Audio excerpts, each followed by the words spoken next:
Hello? Hello. Hello. Hello. Hello. Hello. Hello. Oh, hello, Barney. Hello.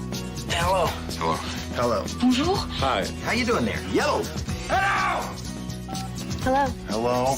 Hello. Hello. Hello. Yo. Hello. Hello. Hello. Hello.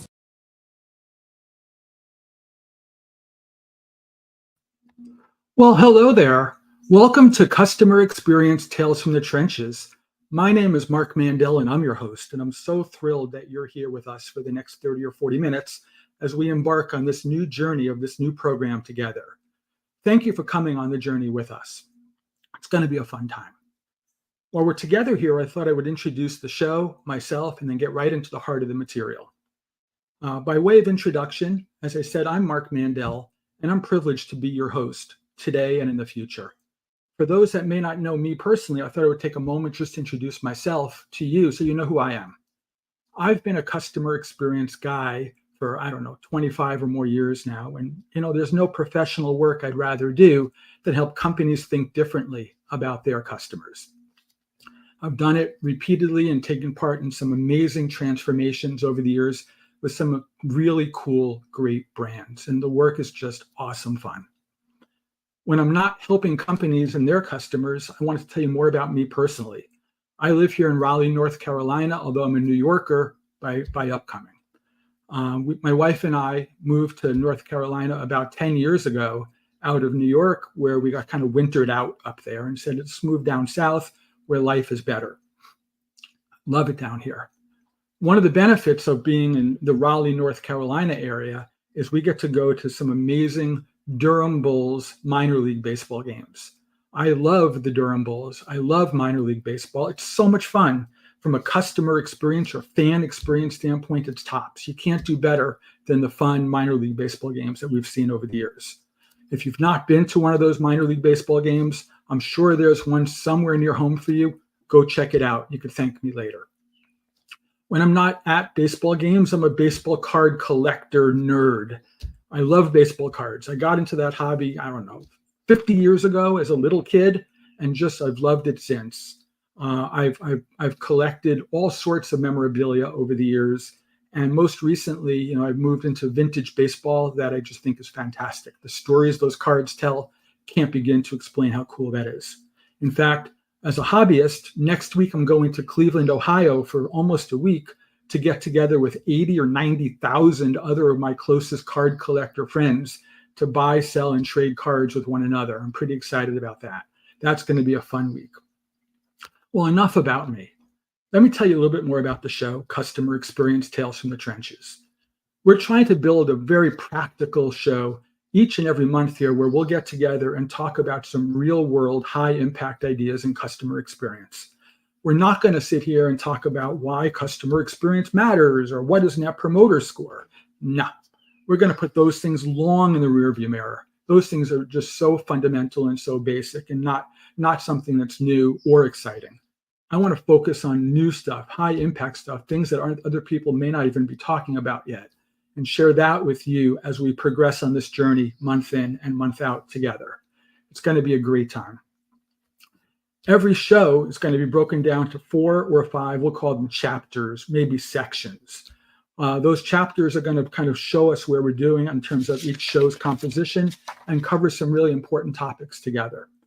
On this show and some of the upcoming ones, we're going to have, as I said, 5 sections, and they're going to be broken down like this. We're going to start each show with what I'm going to call my aha moment, the thing that happened in the customer experience space over the last, 2 or 3 weeks, maybe 4 weeks, that really blew me away. Things that I found eye-opening, things that really excited me, things that caught me by surprise and made me go, wow, that was cool. More on that in just a moment. There's also, as you probably know very well, there's no shortage of thought leadership in the world of customer experience work, the work that you and I do and love. There's some brilliant folks, really amazing, empathetic people who are in this type of work, many of whom who have taken a few minutes of their days to compile some of their thought leadership, some of their best ideas, their biggest ideas, and put them together in books and have shared books with one another. In fact, if I look on my office bookshelf over there, I see no less than, I don't know, about 100 or 150 books all about customer experience work. I helped, in fact, write one most recently with another friend, and we'll talk more about that next month. One of the things I thought on the topic of books that might be fun to do here on our show is to do a little bit of a book club each month where we take one or two books that I think were really groundbreaking books, big books on the area of customer experience management, books that make a difference, and share them with you in like a little book report to tell you things I liked and didn't like about those books. More on that in just a moment. The heart of this show, however, is going to be a conversation. This week, I've invited a good friend to have a conversation about a very, very big topic with me. That topic is going to be about AI, and specifically AI in CX. My friend who's going to join, his name is Mark Zides. If you don't know Mark Zides, boy, you need to check him out. Mark Zides is a rock star. Mark is the CEO of a company that I've watched from the outside looking in, I don't know, for maybe 10 years now, 8 years, something like that. They're called Luminoso. They're up in the Boston, Massachusetts area. And if you don't know Luminoso and are in the CX space, you owe it to yourself to check out luminoso.com to see what they're about. I can't endorse them more highly enough. Mark is going to join me for about a 10 or 15 minute open forum chat, just he and I sitting down and kind of riffing with one another all about customer experience and AI and where those things come together and what he's seeing in the industry, at his company, and his customers. They're doing amazing work. I mean, like groundbreaking work. And I'm an old cynic these days. So I'm telling you, I'm blown away and excited by them. More on Mark's story in just a few minutes when he joins. When Mark and I wrap up our conversation, there's going to be two more sections of this show to come. The fourth and fifth are as follows. I figure every great show needs great giveaways. You guys are giving me the gift of joining me, sharing your time with me here on this journey. I thought I would give a gift back to you for being here. So we're going to do a little bit of a gift giveaway toward the end of the show. More on that in a few minutes. And then finally, the fifth part of the show, where we're going to talk about what's coming next, what's coming in August and September on future shows, so you'll know what to expect and when to expect it. So let's get this begun with the big aha, the big thing that caught me by most surprise, that really opened my eyes over the last few weeks about customer experience work. The single biggest aha for me was the energy level at the Forrester Customer Experience Conference. Yep, I went to Forrester again this year. Must have been my 14th or 15th year in a row going to that event. I love the event. In fact, don't tell other people I said this, but I think the Forrester show might be the best event in the customer experience entire industry each and every year. It's a highlight for me to go there. But the last few years were kind of a lull in that event. People, sure, they turned up. They came to Nashville in past years and New York before that. But they came as tire kickers. They came as window shoppers. They came as just people looking to get away from their day jobs for a couple of days and talk with other like-minded people. This year was different. This June event down in Nashville just blew the roof off the Gaylord Hotel in terms of the energy level in that room. There were 1,000 or more people walking around there for 4 full days. Companies spent time and energy to spend a dozen or more people to Tennessee to go investigate what's really going on in CX right now and to make differences to their companies tomorrow in high impact ways. They were no longer just window shoppers. They were no longer just tire kickers. They were there to ask the hard questions and get clear, actionable answers. That was the most exciting thing about being there. And it just showed me for the first time in a couple of years that the customer experience profession is alive and well, and certainly vibrant in terms of change management and the people who are trying to do this great hard work. I was thrilled to see that. You couldn't walk around the Forrester show without hearing AI or artificial intelligence everywhere you look. AI was everywhere. If you walked in the exhibitor hall from booth to booth to booth, everybody had an AI talk track. If you went to the conference events, the sessions, the talks, they were all talking about AI as well. AI was every place. AI is not new. AI is big, though, and it's becoming more accessible to mortal people, guys like you and I, for the first time ever. And I want to talk a lot about that, but by comparing it with three other big transformational changes I've seen over history that I think are important to talk about for just a second. If I think back to the late 1970s, I remember the very earliest personal computers coming onto the scene. Radio Shack, Commodore, Atari, brands from 50 years ago, long gone, made a difference. They brought computers to the home for the first time and made them accessible. Computers used to be, before that, big room-sized machines that cost millions of dollars to build and run. And now you can get them for a few $100s and put them on your home office desk. First time ever, it changed everything. Fast forward a few years into the mid-1990s and the birth of the internet, and particularly the World Wide Web. Oh my goodness, the web, again, changed everything. The internet wasn't new when the web happened in the 90s. It was around for maybe 10 years, but the web and companies like AOL and Netscape and others, again, made this complex, esoteric thing accessible to mere mortal folks. It changed everything once again. And then the third wave I'll talk about briefly here was in 2007, when Apple came along and introduced the computer in your pocket, the iPhone, where they took the idea of a computer, an internet device, and a phone, mashed them together, and put it in a 4-inch device that I could carry with me everywhere that I go. And boy, oh boy, that computer in my pocket, that iPhone, once again, made the world accessible to me and changed everything. I think we are at the precipice of that happening again with the availability of AI. Again, I said a few minutes ago, AI is not new. AI has been around for 50 years now, maybe more, but it was largely esoteric, largely scientific, largely academic, and now it's becoming available to companies who really want to leverage AI in thoughtful, cool, impactful ways. I mentioned Mark Zides and Luminoso a few minutes ago. They are doing absolutely groundbreaking work in this space. I think they are a fantastic example of a what to do example, or a positive impact example on things happening in that intersection, again, of CX and AI. So when in doubt, I thought, let's bring an expert into this conversation. I wanted to introduce my good friend, Mark Zides, who will join me here, and we'll talk a lot about the work that he's doing and what he's seeing in the space. Hey, Mark, thanks for being here with me. Hey, Mark, thanks for having me. I appreciate it. Congrats on the new show. It's great. It's great to spend a few minutes with you here. Thank you. Mark, I was talking a moment ago about the impact of AI in CX. And it dawns on me that, well, I think I know Luminoso pretty well, having watched you guys for, as I said, almost 10 years now from the outside. There are many on this call who may not know Luminoso. Are you able to take just a couple of minutes and just kind of tell us the Luminoso story, kind of who's the company, where do you guys come from, and kind of what are you about? What's in your DNA about AI? I want to hear about that. Yeah, thanks, Mark. Appreciate you having me on the show again. So yeah, Luminoso has been around for a long time, like AI has been around for a long time. We were born out of MIT labs in 2010.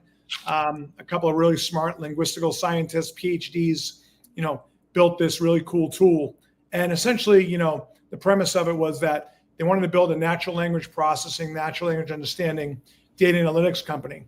And over the last 15 years or so, it's evolved into a CX platform that can provide real-time insights for voice of customer, voice of employee, product reviews in what we call real time. Our customers love us, and we've evolved into a really powerful SaaS product for many types of companies. Our technology enables organizations to analyze large volumes of text data from sources like customer feedback, social media, surveys, reviews, where we extract valuable insights to inform decision-making processes for those people to make, better strategic decisions. So, the AI platform utilizes advanced machine learning algorithms to understand the meaning and sentiment behind the text data in multiple languages, 14 languages to be exact. And this enables our business users to uncover trends and identify patterns, summaries, and extract actionable insights from textual information to make better business decisions than more traditional methods. That's kind of what we do in a nutshell. That's fantastic. It sounds like there's a lot of good science behind the platform, which is better than a lot of companies who seem to be more smoke and mirrors. You guys have kind of rigorous science, and that makes all the difference, I think, for you guys. It's also clear to me, Mark, that while you're the CEO there, you only have been there for about a year. You came in from the outside to take over the shop and to help drive the business forward.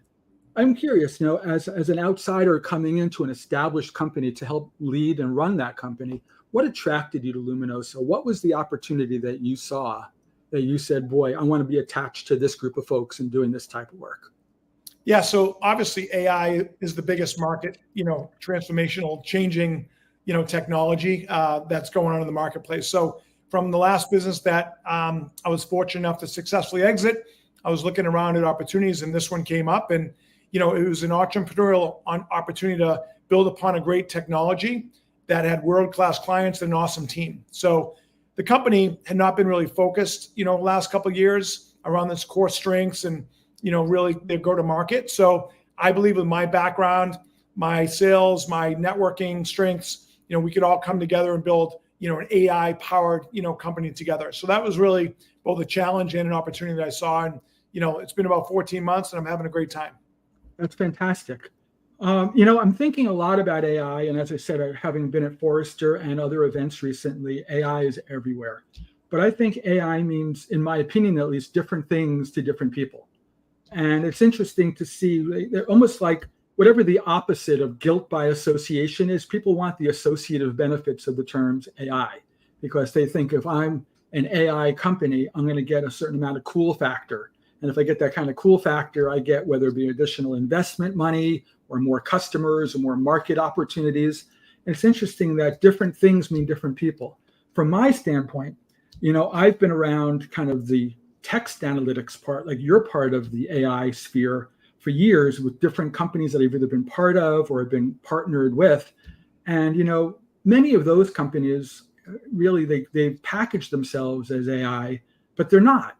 I'm not going to sit here and point fingers and name names, but I could say in certainty that the reality is that a lot of these companies employ a little bit more than just lists of keywords and phrases that get wired into your software, and in many ways just simply watch for those things like search, and when they happen they trigger some kind of notification or event.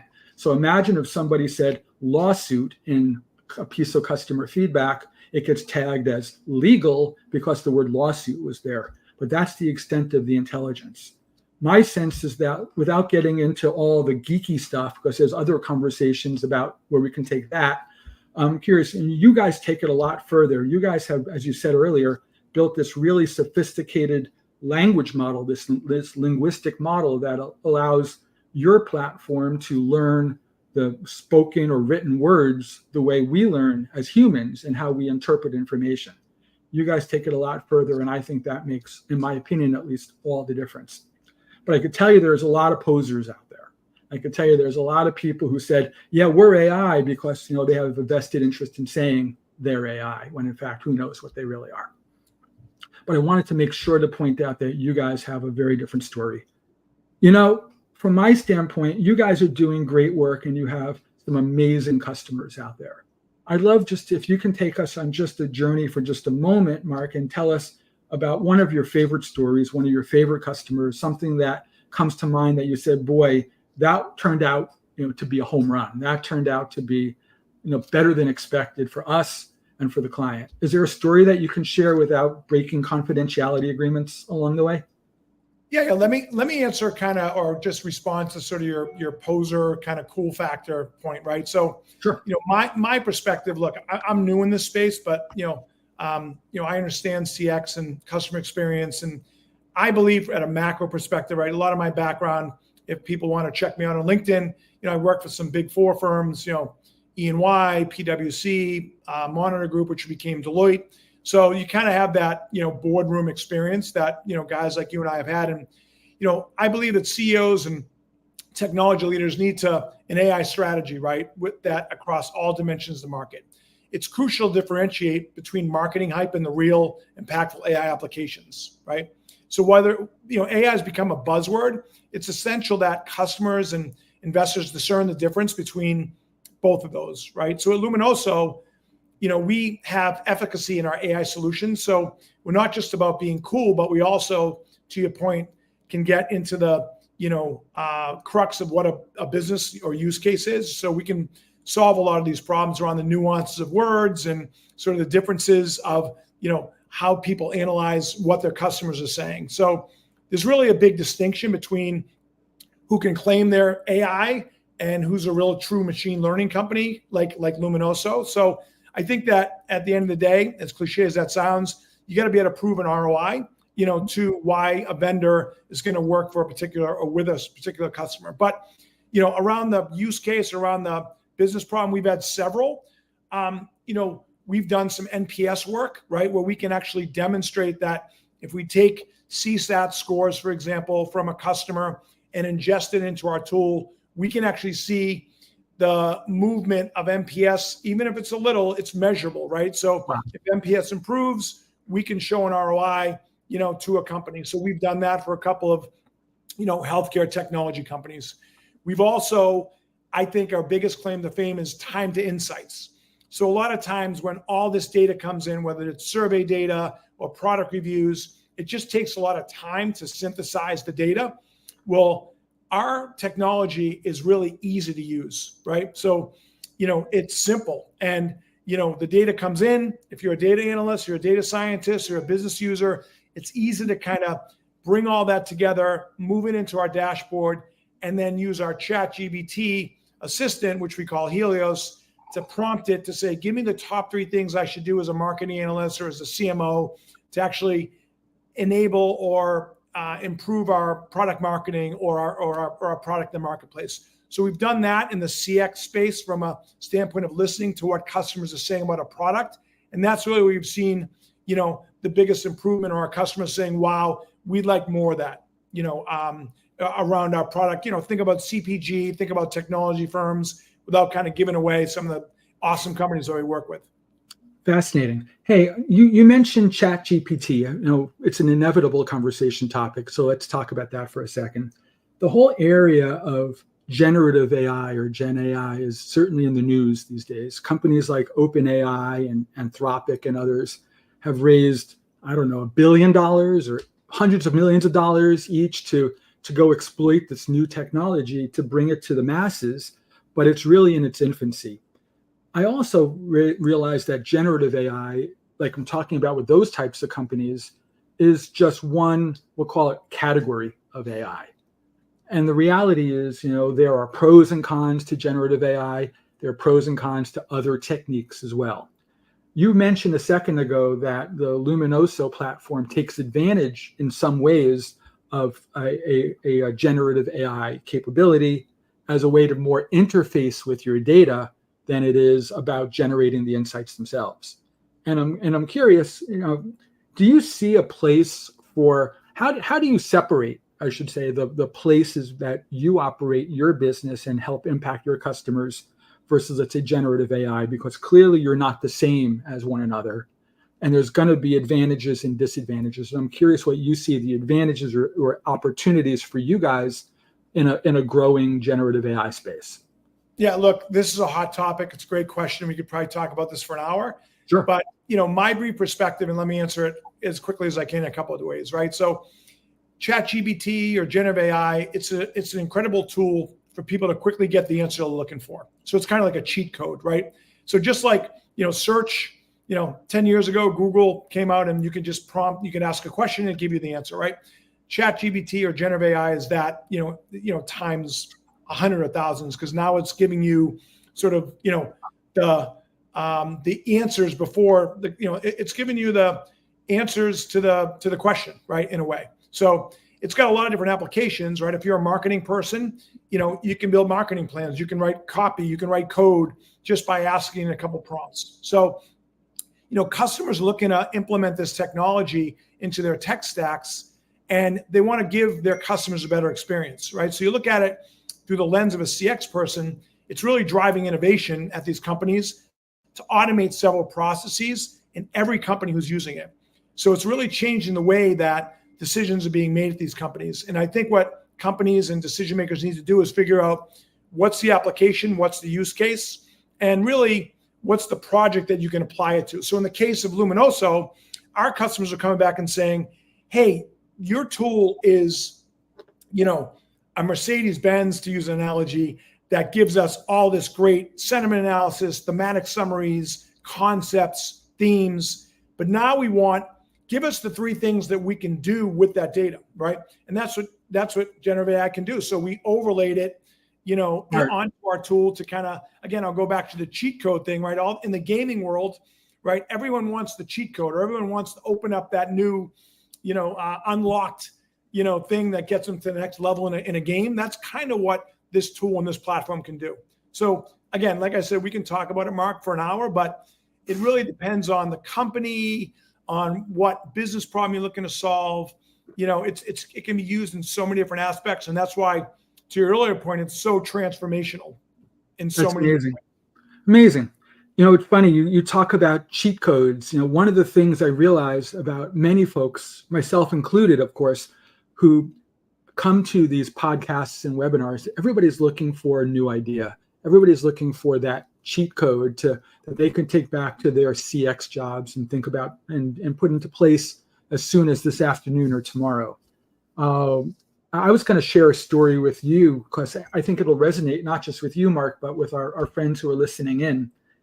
It goes back a couple of years ago. I remember in the work I was doing, I was called to the president's office of a large B2B technology company. And he had told me a story that I'll never forget the words because they kind of etched into my mind from that conversation. He said to me, we just gave $8 million to one of the large consulting outfits out there to implement what he called his NPS program. And it was interesting because he said he picked up a piece of paper from his desk and he goes, this is my report that I get month in and month out off this multi-million-dollar NPS program. And he said, there's months when my score goes up, and he goes, bloop, and it goes up. He goes, there's months when my score goes down, it goes, bloop, and it goes down. And he goes, it looks like a hospital EKG chart. It's like bleep, bleep, bleep, up and down, but month after month. And I'll never forget the line that he used. He goes, when the months when it goes up, he goes, my boss, the CEO, calls me. And he goes, you're a hero when it goes up. He says, when it goes down, the same boss calls me. And I'm a moron. He says, I'm trying to just do one thing, he said. I want to maximize the hero to moron ratio in my day. He said, I just need to get it right just a few more times and I get it wrong. The problem, he said, is I don't know why it goes up. I don't know why it goes down. Because the way we designed that NPS program, he said, in those days, was really following the original Fred Reichheld game plan of Net Promoter Score as the ultimate question. I asked the question, how likely would you be to recommend our company to a friend or colleague? We get a numeric score. Sometimes I'm a 10, sometimes I'm a 3. But we don't really take the time to understand qualitatively why.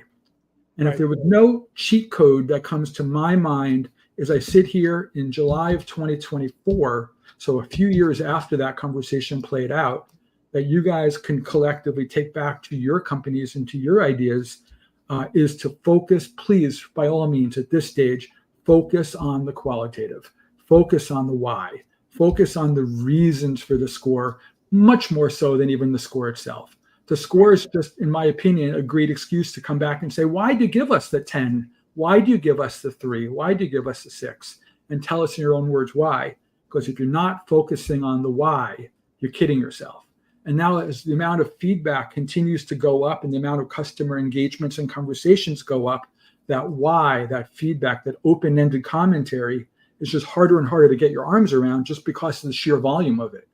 And it seems, Mark, if you wanted that cheat code, talk to a guy like you to help them get their arms around the why, help them be able to understand what's making the whys happen. And maybe more to the point, when I'm a 10, what are the comments that are most closely driving 10s as 10s? When I'm a 3, what are the comments that are most closely driving me into the other department over there?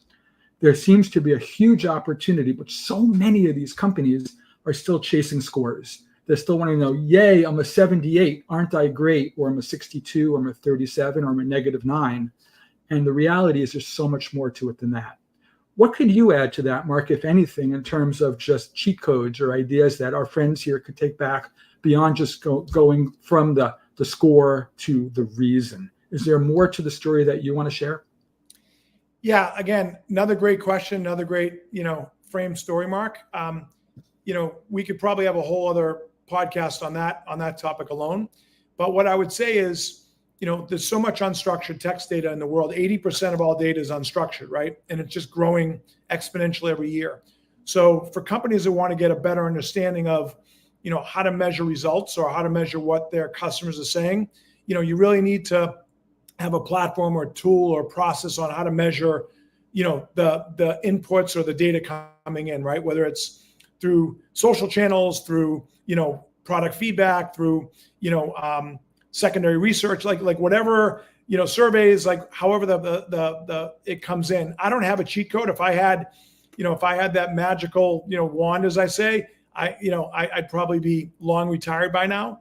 But what I would say is the application of whatever tool you bring in, right? So whether it's a total CX platform or, it's you're outsourcing it to a call center, or, you have your own team internally that's doing this work, you really want to find, a platform that can help you get to those results accurately, without bias, efficiently, and improving customer service every day, right? So our audience today are CX people, right? So, you look at, for example, chatbots and virtual assistants, right? Those tools can provide 24/7 support, enhancing customer satisfaction, right? But how do you measure that? You have to have the tool in place to be able to measure, or take those software tools and be able to measure it and quantify it. Like you said, you got to be able to quantify these results, right? So, again, if it's target marketing, if it's querying, if it's whatever sort of dimensions that are put into place from implementing this type of solution, you want to have those KPIs all set up. So that story you told, where that person, the bot, the CEO says, well, wait a minute, 1 month you're here and the next month you're down here.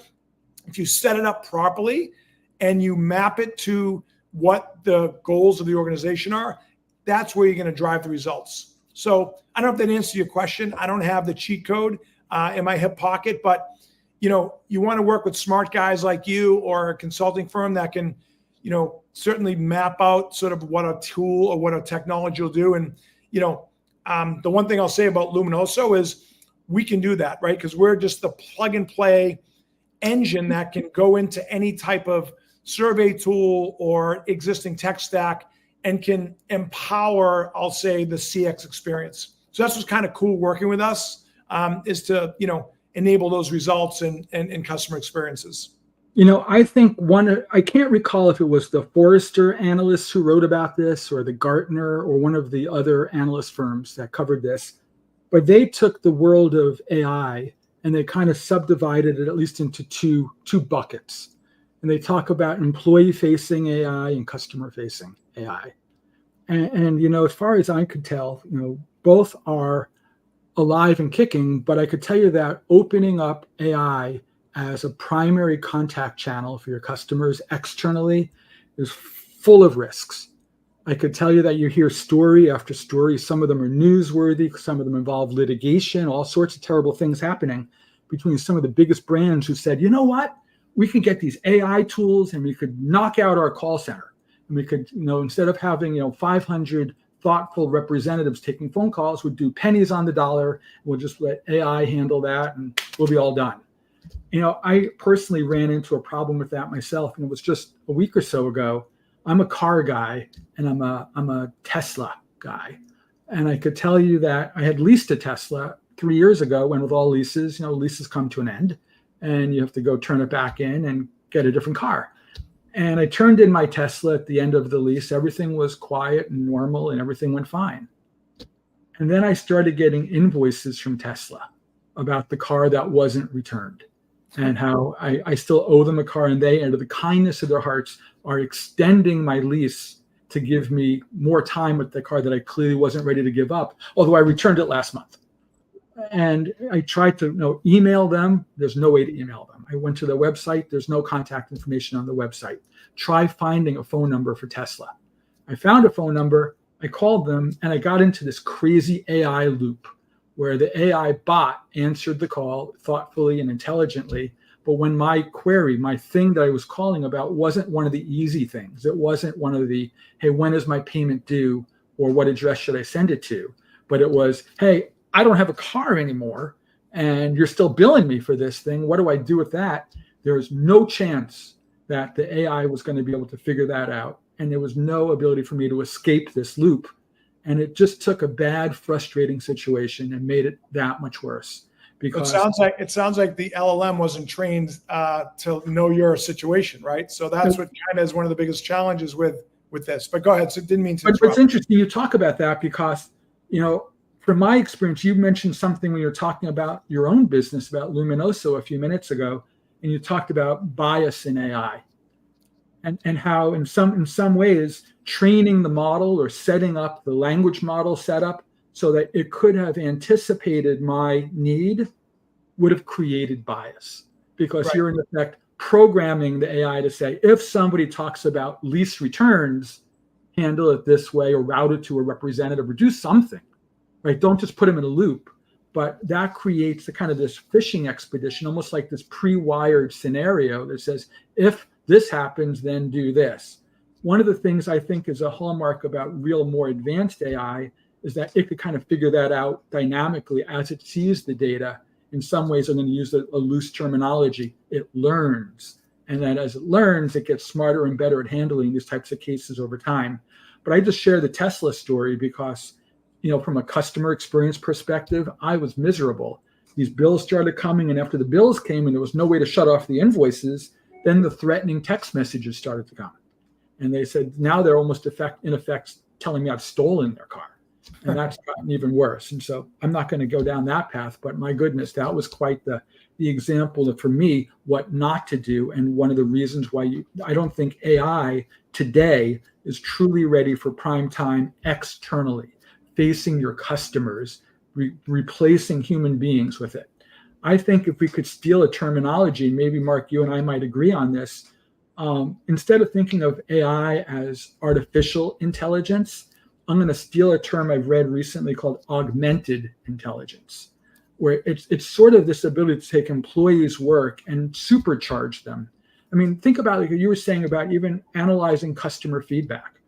Sure, the old days we could have just printed it all out and read it, and scored it different ways. And the reality is some people still do that. But the truth is that why would you want to do that? Because that just simply doesn't scale if you could in turn augment that person with the ability to have an AI tool to help them speed through reviewing thousands and thousands of customer pieces of feedback all day long. They could take 12 hours of work and condense it to 5 minutes in some Right. ways. And that's the groundbreak. So, cautionary tale, external deployments, I wouldn't do it right now, at least not broadly. Experiments, knock yourself out. Don't replace primary contact channels with AI. It's not a good place to go. But internally, whether it be helping those same call center agents serve their customers better, whether it be helping analysts learn their way around customer feedback better, or other internal use cases, I think it's the real deal and here to stay. Yeah, let me just comment real quick. So I think knowledge management is a great use case, right? To your point where, if you're a call center rep and you want to get an answer very quickly and you use AI just to kind of, prompt it or bring it right up to you, I think that's an awesome way to kind of enhance, the user experience. You mentioned risks around AI. Look, it's not perfect, right? These LLMs need to get trained and they're constantly getting trained every day, every minute. Data privacy is a challenge in the marketplace, right? With respect to AI, companies are nervous around, well, okay, if you're going to analyze my data, where's it going? Where's it coming from? All that. And then that bleeds into biases, right? Which you and I could probably have a whole, podcast on biases. It's like, a couple of the biggest companies, super hyperscalers out there have had some challenges on, bias, in their LLM models. And, these are designed to avoid, but they can negatively impact customer interactions, right? And then when you talk about AI versus augmented intelligence, I love that because, what it does is you don't want to take out the decision-making process of a human, right? Like humans react. It's a feel. It's feel the person out. It's read the room. That all goes away with AI, right? If it's straight machine learning. So the emphasis, enhancing human capabilities rather than replacing them is helpful, right? So that knowledge management thing. Empowerment. So AI tools should empower customers and employees by providing additional support, insights, and efficiencies. Like that's where I think AI should be used. And it's got to be balanced, right? So it's got to be, used in the right way and not just taking over, like you said, that experience you had at Tesla.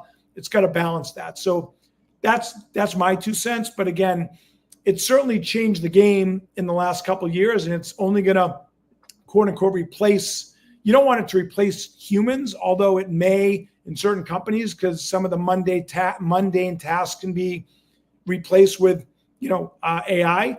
But I think that you still want the human factor, especially in CX. It's absolutely critical.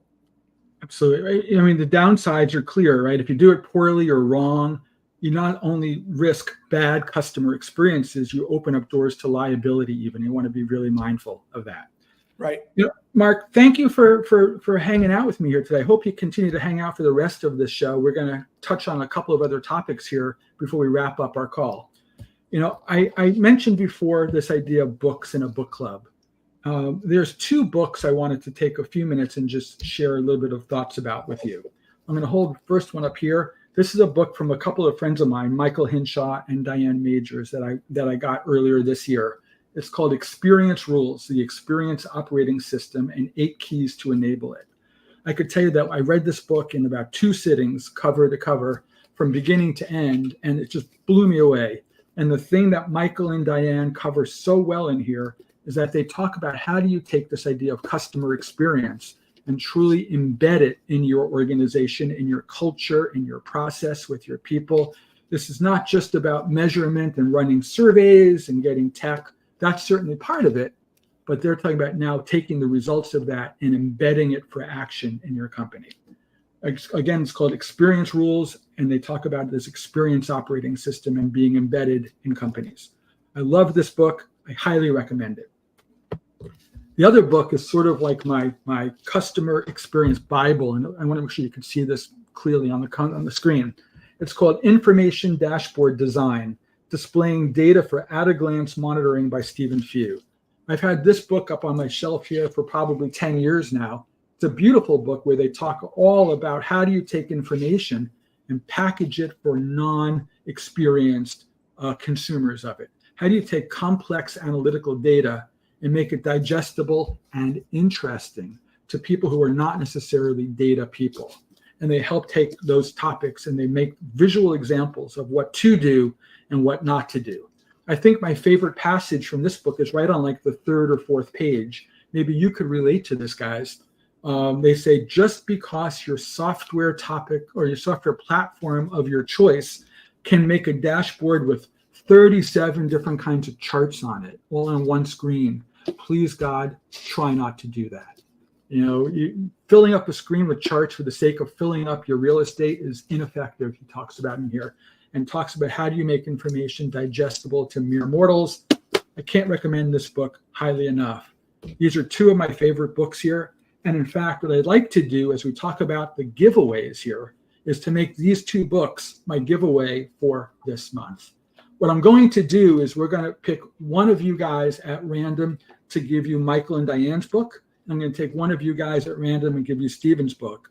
And hopefully you get a chance to enjoy these things. What I'd like to do, if you're on this call, the live call at least, is to go to the comment section of the tool.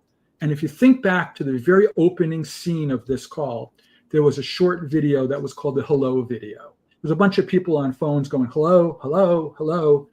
And it was a fun little video, just a fun little 30-second video. It goes back a few years ago, and I'm not sure if you know where that video came from. Let's make a little fun game out of this, and I'm going to pick 2 people at random who know exactly where that video came from. And those are the 2 folks that are going to get these books. So with that said, think back on that video, that hello video. Where did it come from? What's the story behind that video? And pick 2 of you guys to get copies of these books. We'll announce that by email as a thank you after this call wraps up. So let's talk about the future and what's to come. Next month, we're going to spend some time together just in this same format in August to talk about another big topic like AI, and that's transformation. I used that word a few times on this call. I think transformation is where the rubber hits the road. That's where we see change happen. And customer experience, as you guys well know, is a change management topic. It's not just about measurement. It's not just about analytics. It's about using your information and your insights strategically in the business to drive change. Because if we're not changing, we fall into that same trap of that old Albert Einstein quote about doing the same things the same way and hoping for a better outcome. So I'm going to have a couple of guests, 2 guests on the call in August, one of whom is actually Michael Hinshaw, the gentleman behind this book. And he's going to be, he works at a company called M Corp, where he's the president. Michael and I are going to be sitting down with a gentleman who I think of as my CX brother in arms. His name is Eric Smuda.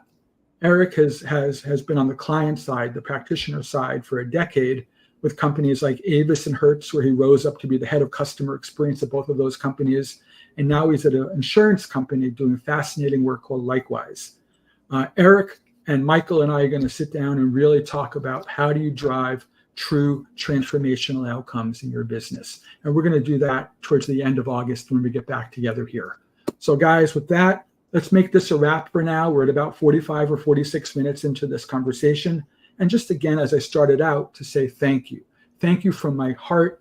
Thank you sincerely. And thank you to you, Mark, for joining me here with the opportunity to tell your story to our friends. Guys, we'll see you in about a month, and please stay in touch. Until then, have great customer experiences. Take care now, and thank you for everything.